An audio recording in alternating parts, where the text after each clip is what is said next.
ಬೆಂಗಳೂರು ಮಹಾನಗರ ಪಾಲಿಕೆಯನ್ನು ವಿಭಜಿಸಿ ಗ್ರೇಟರ್ ಬೆಂಗಳೂರು ಮಹಾನಗರ ಪಾಲಿಕೆ ಮಾಡುವ ರಾಜ್ಯ ಸರ್ಕಾರದ ಕ್ರಮವನ್ನು ವಿರೋಧಿಸಿ ಕರ್ನಾಟಕ ವಾಟಾಳ್ ಪಕ್ಷದ ವತಿಯಿಂದ ರಾಮನಗರದಲ್ಲಿಂದು ವಿನೂತನ ಪ್ರತಿಭಟನೆ ನಡೆಸಲಾಯಿತು.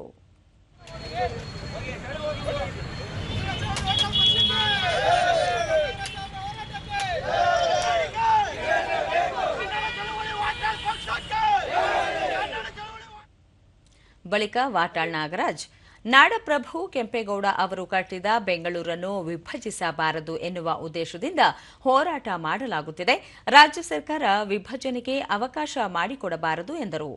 ಮೇಕೆದಾಟು, ಮಹದಾಯಿ, ಕಳಸಾ ಬಂಡೂರಿ, ಕನ್ನಡಿಗರಿಗೆ ಉದ್ಯೋಗ ಸೇರಿದಂತೆ ವಿವಿಧ ಬೇಡಿಕೆಗಳನ್ನು ಈಡೇರಿಸುವಂತೆ ಆಗ್ರಹಿಸಿ ಏಪ್ರಿಲ್ 26ರಂದು ರಾಜ್ಯಾದ್ಯಂತ ಹೋರಾಟ ನಡೆಸಲು ನಿರ್ಧರಿಸಲಾಗಿದೆ ಎಂದು ತಿಳಿಸಿದರು.